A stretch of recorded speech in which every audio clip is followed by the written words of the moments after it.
Do you have any questions?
Responsible for those killed in Palestine.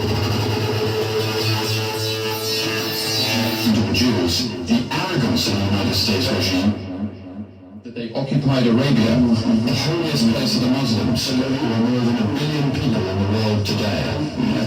To this and other acts of aggression and injustice, we have declared jihad against the U.S. Is a jihad directed against the U.S.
Thank you. I made a theft table. Do you have any questions? Not yet.